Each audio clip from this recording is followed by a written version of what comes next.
Everybody, it's Richard RJ Eskow for the Zero Hour, and what we're going to start doing here is recording videos, hopefully every day, but certainly as often as we can. In fact, I'll make a promise. Every day, a new video commenting on the events of the past 24 hours. And of course, the big political event of the past 24 hours was Trump's address to a joint session of Congress, where, let's face it, everybody acting as if it's presidential is unbelievable to me. The fact that the media is saying that he's finally become presidential. He was presidential last night the way a kid dressed up in a cowboy outfit for Halloween is a cowboy.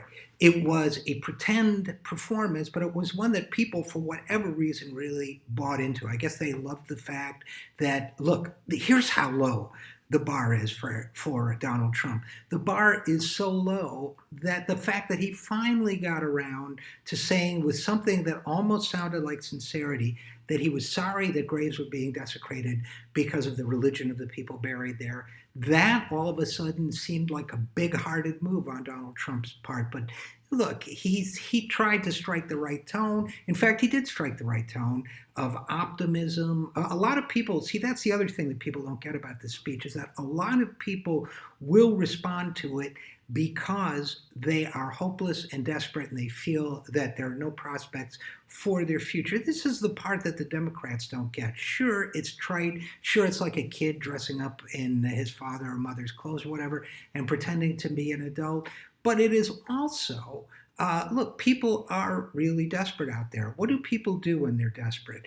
If they're white and there's somebody running on a white nationalist appeal, which other Republicans have done, but Trump does more overtly than almost all of the others.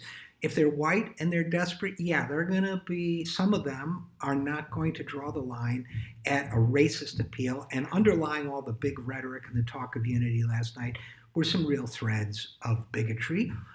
That's number one. And number two is if they're not that kind of white person who can be swayed by racism. Of course, some of Trump supporters are hardcore racists, but if they're not, let's say they're not white, if they're part of different groups, or they're progressive whites, let's call them part of the Democratic base.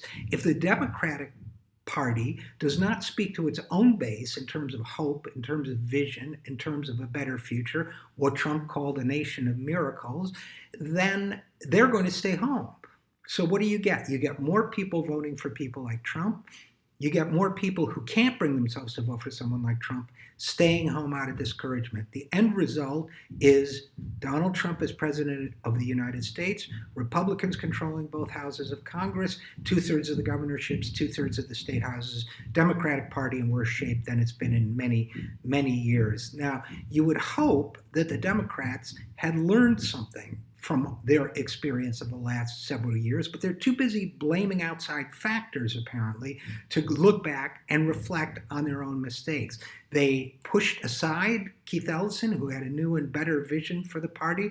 It's nice to see Keith Ellison and the victor, Tom Perez, working together, but people are still discouraged. They're going to have to figure out how to reach out to these people. They sure as heck didn't do it last night, I'll tell you that, because the Democratic response to Trump's speech from former Kentucky Governor Steve Beshear, as soon as he got done with the formalities, the first thing Beshear did was brag about balancing the budget in his home state without raising taxes. That's a Republican agenda. And look, Trump had just gotten done selling snake oil to the public, but at least he was talking about their needs and concerns. He was pretending to say he would spend $1 trillion on infrastructure. Well, the Democrats didn't even try to do that. Instead, they just said, we'll balance the budget. People don't care about balancing the budget. It's not economically important. That's based on obsolete fiscal thinking. It totally misses the point.